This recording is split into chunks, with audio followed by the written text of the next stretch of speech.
जी, बिस्मिल्लाहिर्रहमानिर्रहीम। अ, आप सब लोगों को स्क्रीन शेयर हो चुकी होगी।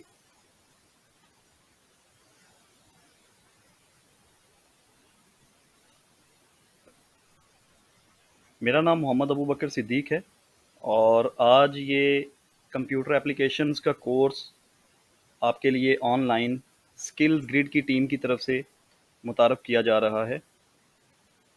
इस कोर्स का बुनियादी मकसद आप तमाम स्टूडेंट्स, ऑफिशियल्स, जॉब होल्डर्स और घरों में बैठी हुई माएँ, बहनें, बेटियाँ, जो लोग कोर्स सीखना चाहते हैं प्रोफेशनली, इसे ऑफ़र किया जा रहा है।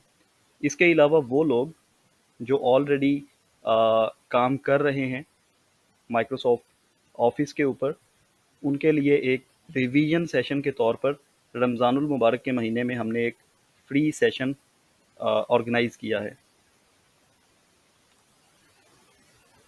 क्लास के लिए हमारे पास कुछ हदायत हैं। आपका माइक जो है उसको नॉर्मली मैंने बंद किया हुआ है। उसकी रीज़न है क्योंकि नंबर ऑफ़ स्टूडेंट्स जब क्लास को ज्वाइन करेंगे तो हमें अपनी अगर माइक को ऑन किया जाता है तो उसके अंदर क्लास तमाम स्टूडेंट्स बहुत ज़्यादा डिस्टर्ब होते हैं। तो इस वजह से माइक को फॉर द टाइम बीइंग बंद किया रखा जाएगा। लेकिन अगर आप सेशन के दौरान सवाल पूछना चाहते हैं तो हैंड रेज़ करें। लेकिन जब बहुत ज़्यादा स्टूडेंट्स हाथ खड़ा करते हैं तो उससे भी हर बच्चे के सेशन में जवाब देना मुश्किल होगा। तो इसका सबसे आसान हल हम ये निकालेंगे कि at the end of the session हम 5 मिनट, 15 मिनट, 20 मिनट जितना भी टाइम हम दे सकेंगे ताकि तमाम स्टूडेंट्स के सवालों के जवाब दिए जा सकें। तो लिहाजा सेशन को गौर से सुनें और सवाल नोट कर लें।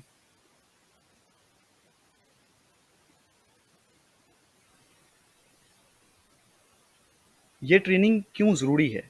हमें इस कोर्स को सीखने की आखिर ज़रूरत क्यों पेश आई? चूँकि हम में से बहुत सारे लोग स्टूडेंट्स हैं जो कि हायर स्टडीज़ परस्यू कर रहे हैं मुख्तलिफ़ कॉलेजेस में, यूनिवर्सिटीज़ में। इवन के वो बच्चे जो रिसर्च कर रहे हैं तो उन्हें माइक्रोसॉफ्ट वर्ड के ऊपर फॉर्मेटिंग के इश्यूज़ होते हैं कि आप अपने डॉक्यूमेंट को किस तरह से बेहतर फॉर्मेट कर सकते हैं। तो इस कोर्स के अंदर हम डॉक्यूमेंट की कंप्लीट फॉर्मेटिंग और लेआउट डिज़ाइन सीखेंगे। इसके अलावा वो लोग जो ऑफिस वर्क के अंदर या किसी फैक्ट्री में मुलाजमत कर रहे हैं तो उन्हें कैलकुलेशन बेस्ड शीट्स बनानी पड़ती हैं या अपने काम को आसान और बिल्कुल सादा करने के लिए मुख्तलिफ लॉजिकल फंक्शंस की बेस पे ऑडिटिंग करनी पड़ती है। तो उसके लिए हम माइक्रोसॉफ्ट एक्सेल को यूज़ करेंगे। सिमिलरली मुख्तलिफ डिज़ाइनिंग टूल्स को हम इस्तेमाल करेंगे जिसके थ्रू प्रेजेंटेशंस तैयार कर पाएंगे। और फाइनली कंप्लीट करने के बाद हम ईमेल अकाउंट बनाना और अपने डॉक्यूमेंट्स को अपलोड करना और उसके बाद भेजना, ये सारी चीज़ें सीखेंगे।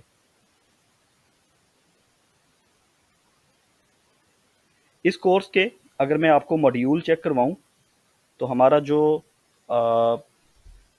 कॉलेज है जिस जगह पे हम मुख्तलिफ ट्रेनिंग्स फॉलो अप करवाते हैं, तो हमारे पास हर कोर्स के लिए मुख्तलिफ आउटलाइंस होती हैं जिनको हम फॉलो करते हैं। तो इस कोर्स के जो बुनियादी लेक्चर्स हैं वो नॉर्मली 48 हैं और इन 48 लेक्चर्स के अंदर मुख्तलिफ असेसमेंट्स हो रही होती हैं जिनको हम टेस्ट के तौर पर भी कह सकते हैं। लेकिन इन तमाम 48 लेक्चर्स को इस कोर्स के अंदर हमने सिर्फ 14 सेशंस के अंदर, क्योंकि रमज़ानुल मुबारक में हमने 14 लेक्चर्स के अंदर कंप्लीट कोर्स को फाइनलाइज करना है। तो हर सेशन के बाद हमारा एक क्विज होगा जो कि मैक्सिमम भी आपके 3 मिनट लेगा। तो कोर्स को बिल्कुल ध्यान से आप लोगों ने सीखना है, समझना है।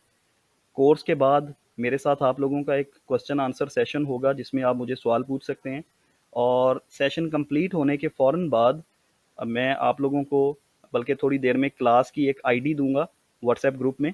तो आप उस क्लास की आईडी के थ्रू तमाम मटेरियल एक्सेस कर पाएंगे।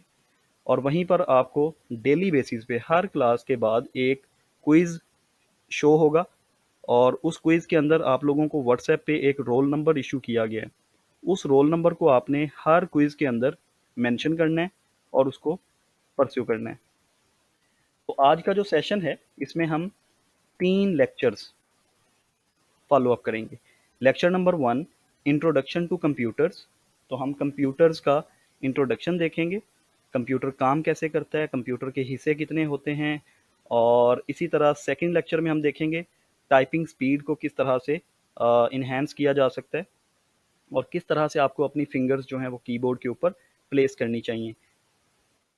थर्ड लेक्चर में हम माइक्रोसॉफ्ट ऑफिस का इंट्रोडक्शन देखेंगे, जिसमें इसकी मुख्तलिफ रिबन्स, गैलरीज, टैब्स और मुख्तलिफ टूल्स की नाव हाव देखेंगे। चलें जी, सेशन स्टार्ट करते हैं।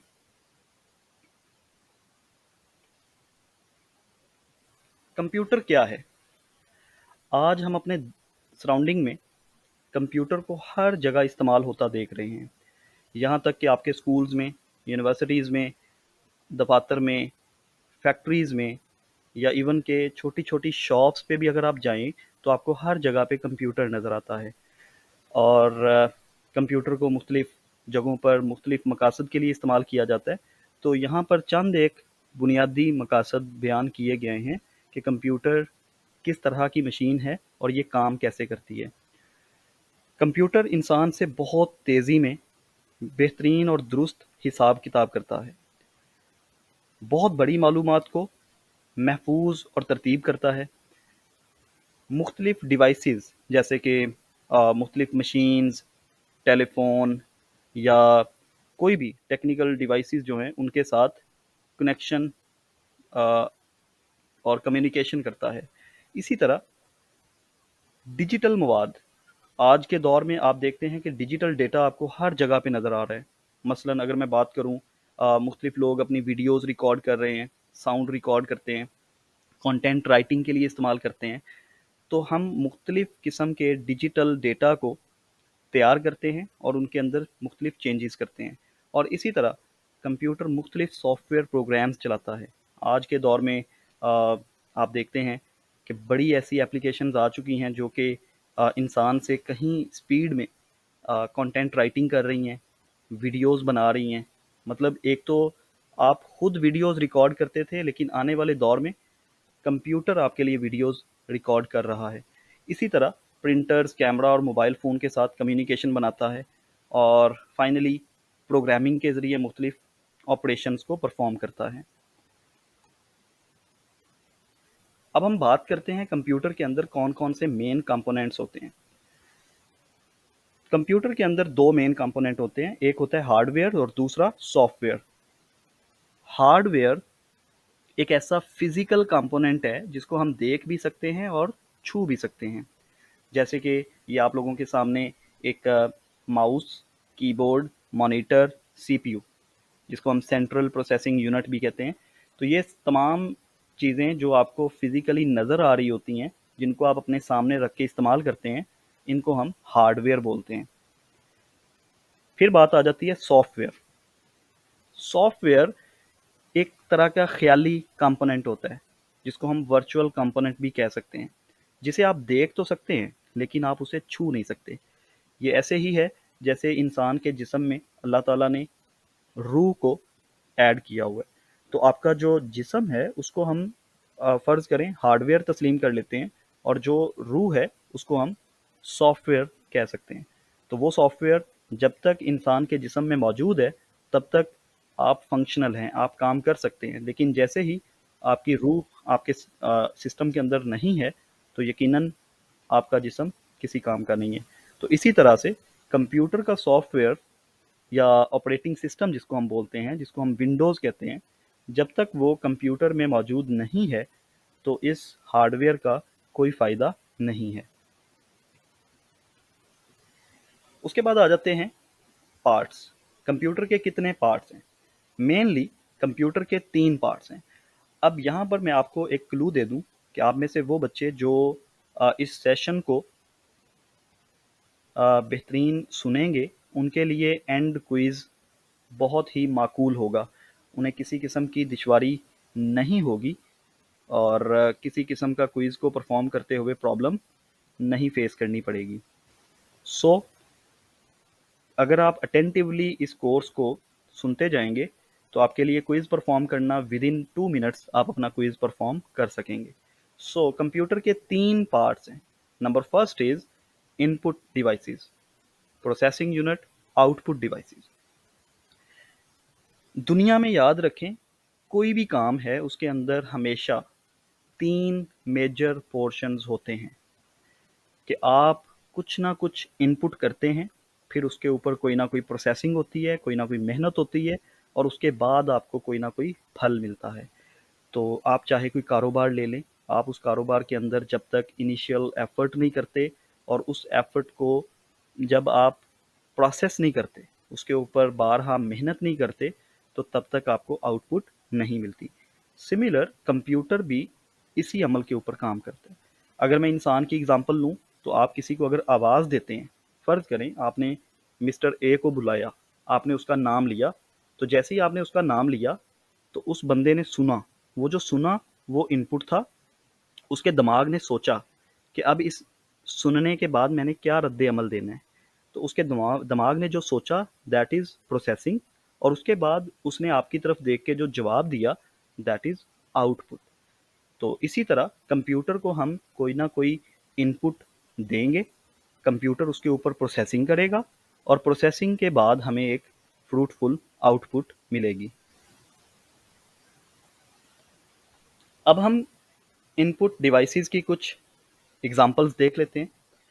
इनपुट डिवाइस यूज़र को डाटा या कमांड या हदायत देने में मदद देता है कि यूज़र जो है वो कंप्यूटर को मुख्तलिफ इंस्ट्रक्शन दे सकता है, और इंस्ट्रक्शन देने के लिए जो डिवाइसेस हम यूज़ करते हैं उसमें नॉर्मली कीबोर्ड, माउस, स्कैनर, आपका डिजिटल कैमरा, माइक्रोफोन और जॉयस्टिक।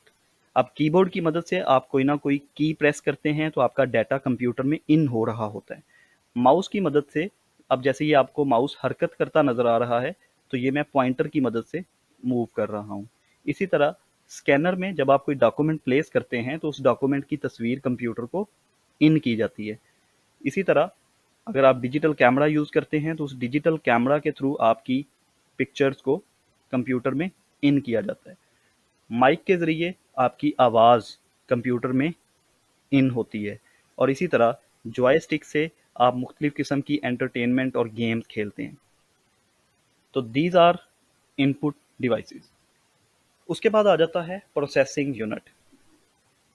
प्रोसेसिंग यूनिट को नॉर्मली सेंट्रल प्रोसेसिंग यूनिट भी बोला जाता है, या शॉर्टकट इसे आप सीपीयू भी कहते हैं। और ये कुछ इस तरह से, ये जो सेंटर पिक्चर है यूं नज़र आ रहा होता है। इस सीपीयू के अंदर कंप्यूटर को जब कोई इनपुट मिलती है, कोई हदायत मिलती है, तो ये उसके ऊपर प्रोसेसिंग करता है, उसके ऊपर सोच विचार करता है, काम करता है, और काम करने के बाद आउटपुट डिवाइस को हदायत भेजता है कि अब तुम ये करो। अब इसके अंदर ज़्यादातर जितने भी आपके सीपीयूज़ हैं उनके अंदर ये वाले पार्ट्स शामिल होते हैं। अगर मैं बात करूं, सबसे पहले हमारे पास है रैम, जो कि मेमोरी डिवाइस है। रैम के अंदर आपकी कोई भी ऑपरेशंस जो हो रहे होते हैं उसकी आर्जी तौर पर डेटा को स्टोर किया जाता है। इसी तरह रोम, ये परमानेंट मेमोरी है, और ये आपकी जब कंप्यूटर डिज़ाइन होता है तो कंपनी अपनी कुछ इंस्ट्रक्शन इसके अंदर सेव करती है। जैसे आप कंप्यूटर ऑन करते हैं तो स्टार्टिंग पे आपको जो भी डिस्प्ले लोगो नज़र आता है तो वो बिल्ट इन इस चिप के अंदर शामिल कर दिया जाता है। इसी तरह हार्ड डिस्क, ये आपकी मेमोरी डिवाइस है जिसके अंदर आप अपना डेटा परमानेंट स्टोर कर सकते हैं, और इसको बाद में तरमीम भी कर सकते हैं, डिलीट भी कर सकते हैं, सेव भी कर सकते हैं। इसी तरह इसके अंदर एक मदरबोर्ड होता है। मदरबोर्ड के ऊपर ये तमाम डिवाइसेस कनेक्ट होती हैं, जिसके अंदर ये यहाँ सेंटर में आपका प्रोसेसर लगाया जाता है, और प्रोसेसर मेन काम करता है। प्रोसेसर जितना अच्छी जनरेशन का होगा, अच्छी कोर का होगा, उतना ही आपके सिस्टम की वर्किंग या कैपेबिलिटी फास्ट होगी। और फाइनली इसके अंदर पावर सप्लाई कनेक्ट की जाती है जो कि आपकी बिजली को कन्वर्ट करता है इनटू डीसी सप्लाई। तो ये तमाम डिवाइसेस आपके सीपीयू के अंदर शामिल होती हैं। एट द एंड हम बात करते हैं आउटपुट डिवाइसेस। अब कंप्यूटर के अंदर जब हमने कोई हदायत दे दी, इनपुट डिवाइस को यूज़ करके हमने कोई काम कहा, प्रोसेसिंग यूनिट ने उसका प्रोसेस किया, उसके ऊपर मुख्तलिफ कैलकुलेशंस की, मुख्तलिफ प्रोग्राम को रन किया और उसके बाद कुछ आउटपुट डिवाइसेस उस डिजिटल सिग्नल को इंसान के लिए पढ़ा जाने वाला डाटा बना देता है। मसलन आपने कोई डाटा कीबोर्ड से लिखा तो वो आपको मॉनिटर के ऊपर नज़र आता है। वो जो नज़र आता है दैट इज़ आउटपुट। इसी तरह आप उसका कोई प्रिंट लेते हैं हार्ड फॉर्म में तो वो भी एक आउटपुट की शक्ल है। आप माइक से जो आवाज़ आपने बोली, स्पीकर में से जब वो आपको सुनाई देती है ऊंची आवाज़ में या मध्यम आवाज़ में, तो वो आउटपुट डिवाइस है। इसी तरह प्रोजेक्टर स्क्रीन की मदद से जब आप कोई चीज़ डिस्प्ले करते हैं तो वो भी आउटपुट कंसिडर होती है। और इसी तरह अगर आप कोई भी हेडफोन्स यूज़ करते हैं तो ये भी स्पीकर का काम ही कर रहे होते हैं। तो ये हैं जी चंद एग्जांपल्स कि आपकी आउटपुट डिवाइसेस कैसी होती हैं। तो ये था हमारा बिल्कुल बुनियादी कंप्यूटर इंट्रोडक्शन कि कंप्यूटर की डिवाइस असल में है क्या, काम कैसे करती है और उसके साथ कौन कौन सी डिवाइसेस मुंसलिक होती हैं। At the end of the session हम इसको एक दफ़ा रिवाइज भी कर लेंगे और उसके बाद हम लोग क्वेश्चन आंसर सेशन में जाएंगे। जी, तो लेक्चर नंबर 2 के अंदर हमारे पास introduction to typing on computer keyboard. Keyboard के ऊपर जब हम काम करते हैं तो हमें कौन कौन सी कीज़ का ख्याल करना चाहिए, हाथ कहाँ पर प्लेस करने चाहिए और किस तरह से हम अपनी प्रैक्टिस को डेली बेसिस पे करके अपनी टाइपिंग स्पीड बढ़ा सकते हैं। तो सबसे पहले यहाँ पर आपको कीबोर्ड की कुछ बुनियादी कीज़ दिखाई जा रही हैं।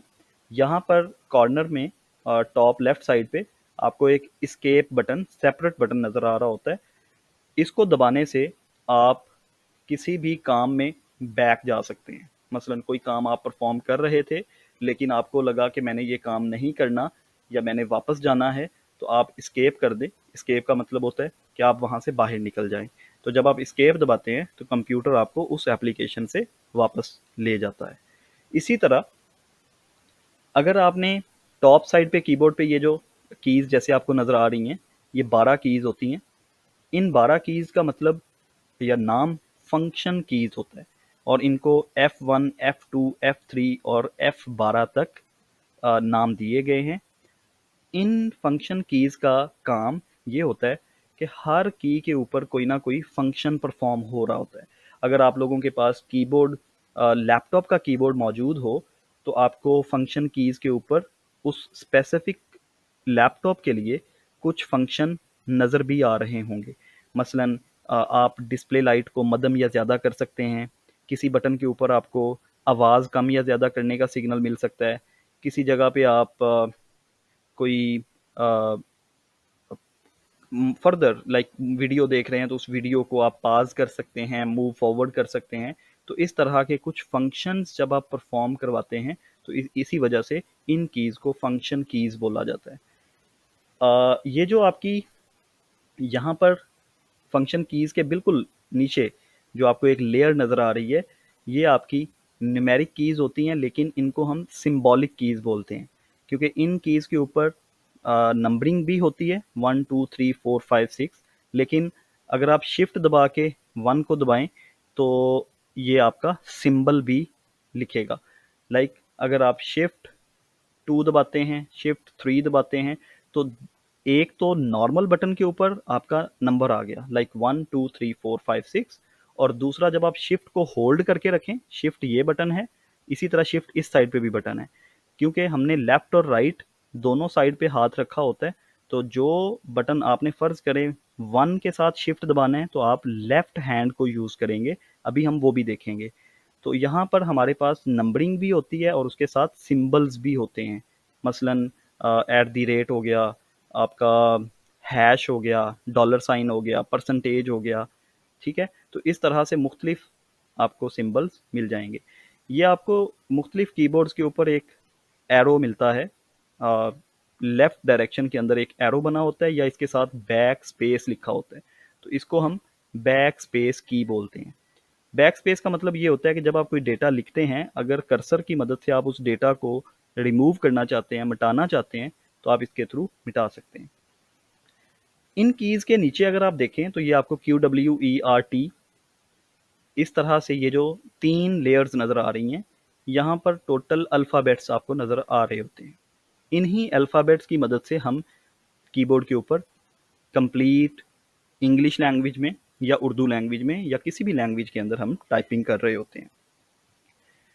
इसी तरह बॉटम लाइन जो है, यहाँ पर आपको एक कंट्रोल का बटन, CTRL कंट्रोल।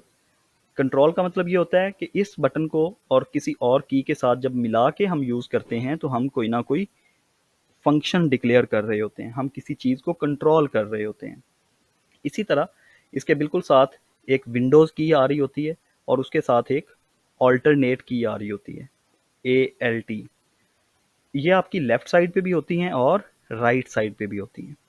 तो ये भी आसानी के लिए होता है कि अगर आप लेफ़्ट बटन यूज़ कर रहे हैं, लेफ़्ट हैंड यूज़ कर रहे हैं तो आप इधर से क्लिक कर लें, अगर आप राइट हैंड यूज़ कर रहे हैं तो आप इधर से यूज़ कर लें। इनको हम डायरेक्शन कीज़ बोलते हैं। यहाँ से आप कर्सर को ऊपर नीचे लेफ़्ट राइट मूव करते हैं। ये आपका न्यूमेरिक कीपैड होता है। कुछ आपके लैपटॉप्स के अंदर ये नहीं होता, तो जिन लैपटॉप्स के अंदर ये न्यूमेरिक कीपैड नहीं होता वो लोग यहाँ से यूज़ करते हैं। वो 1 2 3 4 5 6 यहाँ से यूज़ करते हैं और जिनके पास ये मौजूद होता है वो लोग दोनों से यूज़ कर सकते हैं। और ये आपकी नेविगेशन और एडिटिंग कीज़ होती हैं। नेविगेशन का मतलब होता है कि आप यहाँ से भी मूव कर सकते हैं। आप एक पोजीशन से ऊपर नीचे एंड या स्टार्ट पे जा सकते हैं और इसी तरह इसके अंदर कुछ एडिटिंग कीज़ भी मौजूद होती हैं। तो ये हो गया हमारा ओवरऑल कीबोर्ड का यूज़। अगर आपका एक बटन यहाँ पे है कैप्स लॉक, कैप्स लॉक का मतलब होता है कैपिटल लॉक, कि आप अगर इसको ऑन कर देते हैं, अगर आप इसको ऑन कर दें तो यहाँ पर आपकी कैप्स लॉक की लाइट ऑन हो जाती है। जब आपकी ये वाली लाइट ऑन होगी तो आप जिस की को प्रेस करेंगे वो की आपका एक फंक्शन काम करेगी, मतलब कैपिटल में लिखना शुरू कर देगी। क्योंकि ये कैपिटल लॉक है तो ये कैपिटल में लिखना शुरू कर देगा। अगर आप इसको बंद कर देंगे तो ये स्मॉल लेटर में लिखना शुरू कर देगा। और यही काम आप शिफ्ट को दबा के भी कर सकते हैं। शिफ्ट A तो कैपिटल में लिखा जाएगा, शिफ्ट Z कैपिटल में लिखा जाएगा। अगर आप नम लॉक लगाते हैं, नम लॉक यहाँ पर होता है, ये बटन प्रेस करने पे आपकी ये वाली लाइट ऑन हो जाती है। नम लॉक का मतलब ये होता है कि आप ये वाला कीपैड चलाना चाहते हैं या नहीं। फ़र्ज़ करें आप इस कीपैड को यूज़ नहीं करना चाहते, तो आप नंबर लॉक को ऑन कर दें, तो आपका ये कीपैड नहीं चलेगा। जब आप इसको बंद कर देंगे नंबर लॉक को, तो फिर आपका ये न्यूमेरिक कीपैड चलता रहेगा। इसी तरह एक बटन यहाँ पर होता है स्क्रॉल लॉक। स्क्रॉल लॉक होता है कि जब आप माउस के ऊपर एक स्क्रॉल की बनी होती है, अगर आप कोई माउस देखें तो उस माउस के सेंटर में एक छोटा सा राउंड शक्ल में स्क्रॉल अप स्क्रॉल डाउन की ऑप्शन होती है कि आप उसको घुमाते हैं। जब आप घुमाते हैं तो आपकी विंडोज़ की पेज ऊपर नीचे मूव करते हैं, स्क्रॉल करते हैं। तो अगर आप अपने डॉक्यूमेंट को रोकना चाहते हैं कि आप स्क्रॉलिंग नहीं करना चाहते, तो आप इस बटन को प्रेस करें, तो ये आपकी स्क्रॉलिंग यहाँ से ये लाइट ऑन हो जाएगी और आपका डॉक्यूमेंट लॉक हो जाएगा।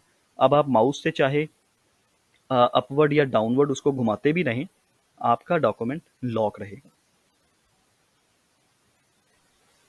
जी स्टूडेंट्स, तो ये है हमारे पास कीबोर्ड और उसके ऊपर हाथ रखने का तरीका कि आप अपने लेफ्ट हैंड को कहाँ पर प्लेस करते हैं और इसी तरह आप अपने राइट हैंड को कहाँ पर प्लेस करते हैं। आपकी टोटल लेक्चर के अंदर टॉप साइड पे आपको ये परसेंटेज नज़र आती जाएगी, जिससे आपको ये अंदाज़ा लगता रहता है कि आपका अब तक कोर्स कितने % कवर अप हो चुका है। तो ये आपका कीबोर्ड है। कीबोर्ड के ऊपर जो सेंट्रल कीज़ होती हैं ASDF, वहाँ पर आपकी लेफ्ट हैंड की फिंगर्स आएंगी, जो आपका जे, के, एल और कॉलम्स होते हैं, यहाँ पर आपका राइट हैंड फिंगर्स आएंगी। अब ये आप जो रेड पार्टीशन लगाई गई है, इस रेड पार्टीशन का मतलब ये है कि लेफ्ट हैंड से आप इस फिंगर से आप टी, जी, वी, बी, ये सारे बटन्स इस हैंड से, लेफ्ट हैंड से आप क्लिक कर पाएंगे। इसी तरह राइट हैंड से वाई, एच, एन, स्पेस पे आपके दोनों थंब होते हैं, तो वो आपकी आदत जिस पे बन जाए, आप लेफ्ट हैंड से या दोनों हाथों को भी यूज़ करके स्पेस पे क्लिक कर सकते हैं, इट डिपेंड्स। तो ये आपका सबसे बुनियादी उसूल है। इसी वजह से एफ बटन के ऊपर भी आपको एक छोटा सा पॉइंट नज़र आ रहा होता है, बाज़ कीबोर्ड के ऊपर एक छोटा सा डॉट होता है जो ऊपर की तरफ उभड़ा होता है, जो एफ बटन पे होता है और इधर जे बटन पे होता है। उसका मतलब ये होता है कि आप अपने दोनों हाथों की जो फर्स्ट फिंगर्स हैं वो आप प्लेस करेंगे। इसके बाद आ जाता है प्रैक्टिस के लिए इस्तेमाल होने वाला टूल। प्रैक्टिस के लिए हमारे पास जो सबसे ज़्यादा इस वक्त टूल यूज़ हो रहा है वो है टाइपिंग मास्टर। टाइपिंग मास्टर के थ्रू आप घर पे बैठ के अपनी टाइपिंग स्पीड को इंक्रीज़ कर सकते हैं, और इस सॉफ्टवेयर को मैंने गूगल क्लासरूम के अंदर अपलोड ऑलरेडी कर दिया है। अभी मैं आप लोगों को क्लास का कोड सेंड करता हूँ ग्रुप में। आप सब लोग गूगल क्लासरूम को ज्वाइन करेंगे, वहाँ पर जाके न्यू पे क्लिक करके इस कोड को एंटर करेंगे और उसके बाद आप माइक्रोसॉफ्ट ऑफिस का सॉफ्टवेयर भी मिल जाएगा, आप लोगों को टाइपिंग मास्टर का सॉफ्टवेयर भी मिल जाएगा, और वहीं पर आप लोगों का डेली बेसिस पे क्विज़ भी लिंक पड़ा होगा, तो वहाँ पर आप अपना क्विज़ सारे दिन के अंदर जब मर्ज़ी परफॉर्म कर सकते हैं। लेकिन याद रहे कि वो क्विज़ सिर्फ़ और सिर्फ 3 मिनट्स के लिए वैलिड होता है और आप एक वक्त में सिर्फ एक दफ़ा उसकी अटेम्प्ट कर पाएंगे। अब हम देखते हैं हमारा इंट्रोडक्शन टू माइक्रोसॉफ्ट ऑफिस। ये हमारा लेक्चर नंबर 3 है, जिसमें हम माइक्रोसॉफ्ट ऑफिस का तारुफ देखेंगे। माइक्रोसॉफ्ट ऑफिस की बहुत सारी एप्लीकेशंस हैं, बहुत सारे टूल्स माइक्रोसॉफ्ट ने मुतारफ़ करवाए हैं, और माइक्रोसॉफ्ट ऑफिस के अंडर जो एप्लीकेशंस हैं उनमें जो सबसे ज़्यादा आपकी यूज़ होने वाली एप्लीकेशन है उनमें माइक्रोसॉफ्ट वर्ड, ये जो टॉप पे आपको नज़र आ रही है फ्रंट पे, इसी तरह एक्सेल और पावर पॉइंट है। और इस कोर्स के अंदर भी हम इन तीनों एप्लीकेशंस पे काम सीखेंगे। सबसे पहली माइक्रोसॉफ्ट वर्ड, जिसके अंदर हम डॉक्यूमेंटेशन करेंगे यूजिंग डिफरेंट फॉर्मेटिंग टूल्स, और जो बच्चे हायर स्टडीज़ कर रहे हैं, बैचलर कर रहे हैं, मास्टर्स कर रहे हैं, उन बच्चों के लिए डिज़र्टेशन टूल्स। डिज़र्टेशन टूल्स का मतलब ये होता है कि वो बच्चे जब थीसिस लिखते हैं या रिसर्च आर्टिकल लिख रहे होते हैं तो उसके अंदर डिफरेंट टूल्स यूज़ हो रहे होते हैं। और इसी तरह वर्ड के अंदर हम उर्दू टाइपिंग पे भी काम करेंगे। उसके बाद आ जाता है माइक्रोसॉफ्ट एक्सेल। इसके अंदर हम डिफरेंट कैलकुलेशन शीट्स तैयार करेंगे और यूजिंग फार्मूलाज और लॉजिकल फंक्शंस, और उसके बाद हम डेटा एंट्री पे भी काम करेंगे। माइक्रोसॉफ्ट पावर पॉइंट में हम प्रेजेंटेशंस को तैयार करेंगे यूजिंग डिज़ाइनिंग टूल्स, और इसके अंदर हम रिकॉर्डिंग पे भी काम करेंगे कि आप किस तरह से माइक्रोसॉफ्ट पावर पॉइंट में अपनी प्रेजेंटेशन को रिकॉर्ड कर सकते हैं और उसके बाद किस तरह से प्रेजेंट कर सकते हैं। अभी ये जो आप लोगों के सामने ये टोटल स्क्रीन नज़र आ रही है, ये भी माइक्रोसॉफ्ट पावर पॉइंट में तैयार की गई है। अच्छा जी, माइक्रोसॉफ्ट वर्ड को जब आप ओपन करते हैं तो आपके सामने कुछ इस तरह से विंडो नज़र आ रही होती है। अब इस विंडो के अंदर हर टूल के नाम लिखे गए हैं। इन टूल्स को हम बारी बारी डिस्कस करते हैं कि इन टूल के नाम क्या हैं। अब आप में से कई बच्चे सोच रहे होंगे कि हमें इन टूल के नाम और ये इंट्रोडक्शन ये क्यों दिए जा रहे हैं। असल में आप में से काफ़ी बच्चे वो हैं जिन्होंने बेसिक कंप्यूटर नहीं यूज़ किया हुआ। एक तो मेरा मकसद है कि उन बच्चों को हम बता सकें कि आपके जो बिल्कुल बुनियादी चीज़ें हैं उनके बारे में इन्फॉर्मेशन होना बहुत ज़रूरी है। और इसी तरह जो लोग प्रोफ़ेशनल हैं उन बच्चों को भी प्रोफ़ेशनली इन चीज़ों के बारे में पता होना ज़रूरी है, क्योंकि जब आप एक गाड़ी चला रहे होते हैं और अगर आपको गाड़ी के जितने भी फंक्शंस हैं या जितने भी टूल्स हैं, अगर आपको उनके नाम प्रॉपर नहीं आते, तो आप एक प्रोफ़ेशनल ड्राइवर नहीं हैं। तो इसलिए फर्स्ट ऑफ ऑल जब आपके सामने माइक्रोसॉफ्ट वर्ड खुला होगा या कोई भी एप्लीकेशन खुलती है, तो उसकी मेन विंडो नज़र आ रही होती है। इस विंडो के अंदर बिल्कुल एक्सट्रीम, अगर मैं राइट साइड पे, बिल्कुल टॉप साइड पे ये देखें, ये मेरा पॉइंटर है, तो राइट साइड पे एक क्रॉस का बटन है जिसके ऊपर मैंने ये क्लिक किया हुआ है, ये क्लोज। ये क्लोज, क्लोज का मतलब है अगर मैं यहाँ पर क्लिक करूँगा तो मेरी ये विंडो बंद हो जाएगी। उसके बिल्कुल साथ आपको स्क्वायर नज़र आ रहा है और इस स्क्वायर के पे अगर आप क्लिक करते हैं तो आपकी विंडो का साइज़ छोटा या बड़ा हो जाता है। मसलन आपकी पूरी स्क्रीन के ऊपर ये विंडो छोटी होके शो हो जाएगी और बाद में हम इसको परफॉर्म भी करेंगे। इसी तरह ये एक नेगेटिव का साइन नज़र आ रहा होता है। इस नेगेटिव के साइन का मतलब होता है जी स्टूडेंट्स, आवाज़ का कुछ बच्चे कह रहे हैं कि प्रॉब्लम हो रही है।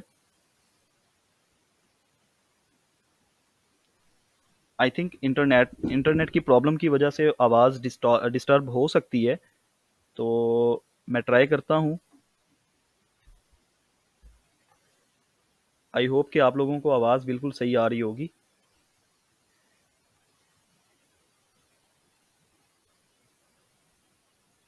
ओके जी, अभी आपको आवाज़ आ रही है?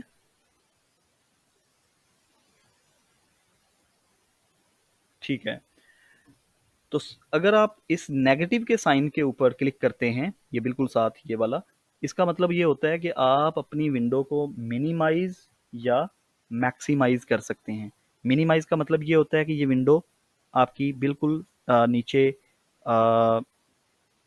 दूसरी एप्लीकेशंस के बैकग्राउंड में चली जाती है। ये ऐसे ही होता है जैसे आप मोबाइल यूज़ कर रहे हैं, मोबाइल यूज़ करते-करते आप फ़र्ज़ करें फ़ेसबुक यूज़ कर रहे हैं और उसके बाद आपने अगर व्हाट्सएप पे जाना है, तो जैसे ही आप व्हाट्सएप पे जाते हैं तो फ़ेसबुक क्लोज़ नहीं होती, फ़ेसबुक मिनिमाइज़ हो जाती है और आपकी स्क्रीन के सामने व्हाट्सएप आ जाती है। और इसी तरह जब आप व्हाट्सएप करते-करते कॉल आ गई, तो आपकी कॉल की विंडो ऊपर आ जाती है और उसके नीचे व्हाट्सएप चली जाती है। तो वो व्हाट्सएप बंद नहीं होती, लेकिन मिनिमाइज हो जाती है। तो सिमिलर, आप अगर इस बटन पे क्लिक करते हैं तो ये आपकी विंडो को मिनिमाइज या मैक्सिमाइज करता है। इसके बाद ये जो पूरी ब्लू कलर की पट्टी आपको नज़र आ रही है ऊपर वाली साइड पे, इसको हम बोलते हैं टाइटल बार। टाइटल बार इसलिए कि ये आपकी विंडो में आपके डॉक्यूमेंट का नाम बताता है कि आपके डॉक्यूमेंट का इस वक्त नाम क्या है। यहाँ पर नाम है डॉक्यूमेंट 1 और कौन सी एप्लीकेशन है, वर्ड है, एक्सेल है या पावर पॉइंट है। और ये मेरा ऑफिशियल अकाउंट है मोहम्मद अबू बकर सिद्दीक के नाम से, वो जो माइक्रोसॉफ्ट ऑफिस के साथ लिंक्ड है। ओके, उसके बाद ये जो इस साइड पे आपको ये कुछ टूल्स नज़र आ रहे हैं, इनको हम बोलते हैं क्विक एक्सेस टूल बार। ये यहाँ के ही कुछ टूल्स होते हैं और इन टूल्स को हम ऊपर ले जाते हैं जो कि हमें हर वक्त नज़र आते रहते हैं और आसानी के साथ हम इनको एक्सेस कर लेते हैं। इसलिए इन्हें क्विक एक्सेस टूल बार कहते हैं। क्विक का मतलब जल्दी से एक्सेस हासिल कर लेना, tool bar, tool bar. Okay, उसके बाद ये जो नीचे आपको नज़र आ रही हैं ये वाले buttons, home, format, insert, draw, design, ये तमाम टैब्स जाने जाते हैं। हर टैब के अंदर मुख्तलिफ टूल्स इस्तेमाल होते हैं। तो अभी ये जो आपको टूल सारे नज़र आ रहे हैं, ये होम टैब के अंदर हैं। ये देखें, होम टैब के नीचे ब्लू कलर की लाइन है। अगर मैं इस पे क्लिक करूँगा तो इसके नीचे ब्लू लाइन आ जाएगी और ये वाले टूल चेंज हो जाएंगे। अच्छा जी, उसके बाद आ जाता है होम टैब के अंदर। ये देखें, आपको एक छोटी सी ये बारीक लाइन नज़र आ रही है, पार्टीशन, कि ये इतना ब्लॉक है। इस ब्लॉक का नाम है क्लिप बोर्ड। क्लिप बोर्ड कहते हैं गैलरी को। ये एक गैलरी है, ये यहाँ तक एक गैलरी है। उसके बाद दूसरी गैलरी ये वाली है, ये पूरी। ये देखें, अगली लाइन यहाँ पर है, पार्टीशन ये वाली है और पीछे पार्टीशन ये वाली है। इस गैलरी का नाम है फॉन्ट। उसके बाद तीसरी गैलरी है पैराग्राफ, चौथी गैलरी है स्टाइल्स, पांचवी एडिटिंग, उसके बाद वॉइस, एडिटर, रीयूज और ग्रामरली। तो ये मुख्तलिफ गैलरीज हैं। ओके जी।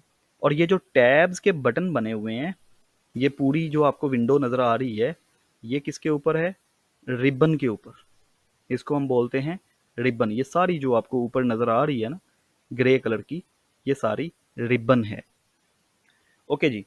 ये जो आपको रिबन के बिल्कुल नीचे ये स्केल नज़र आ रहा है, जिसपे 1, 2, 3, 4, 5 ये इंचज़ को शो कर रहा है कि आपके पेज की चौड़ाई कितनी है, कितने इंच में आपका पेज है।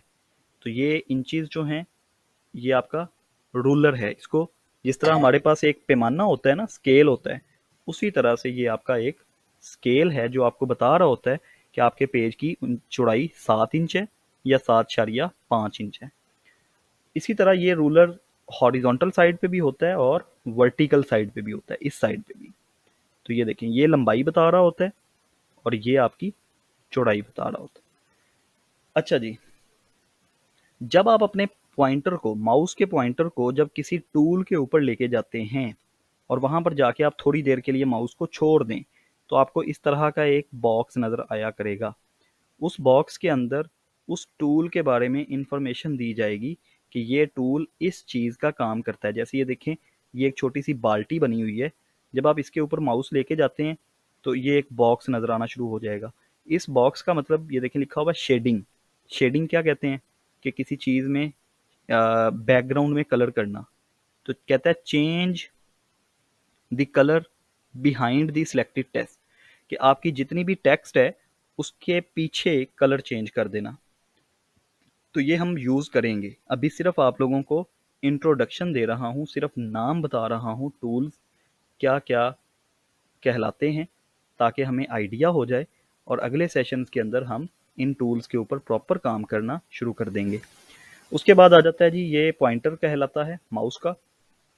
ये जो आपको एक छोटी सी लाइन ब्लिंकिंग करती नज़र आती होती है जो लिखती हैं, मसलन जब आप वर्ड ओपन करते हैं तो एक छोटा सा ये लाइन जो है वो ब्लिंक कर रही होती है, इसको कर्सर बोलते हैं।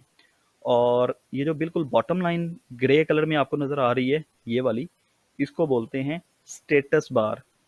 स्टेटस इसलिए कि ये देखें, ये आपको बता रहा है कि आपके पेजेस कितने हैं, वर्ड्स कितने लिखे हैं आपने, ज़बान कौन सी इस्तेमाल हो रही है। तो ये सारी चीज़ें स्टेटस बार पे नज़र आ रही होती हैं। ओके जी। तो ये है हमारे पास माइक्रोसॉफ्ट वर्ड की इंट्रोडक्शन। अभी हम लोग क्वेश्चन आंसर सेशन शुरू करते हैं। मैं आप लोगों का 1 बाय 1, आप लोग हैंड रेज करेंगे। हर बच्चा माइक ऑन नहीं करेगा, जस्ट हैंड रेज करेंगे। जो भी आप लोगों का क्वेश्चन है उसको आपने पूछना है, बाकी सब लोग बिल्कुल ध्यान से उसको सुनेंगे। उसके बाद फिर आप हैंड रेज करेंगे, मैं आप लोगों का एक बच्चे का नाम बोलूँगा, वो बंदा माइक ऑन करेगा। उसके बाद जब सेशन हमारा एंड हो जाएगा तो फिर आप लोगों को क्विज़ क्लास के अंदर, इस क्लासरूम वाली ऐप के अंदर नज़र आना शुरू हो जाएगा। तो उस क्विज़ को आप सब ने परफॉर्म करना है।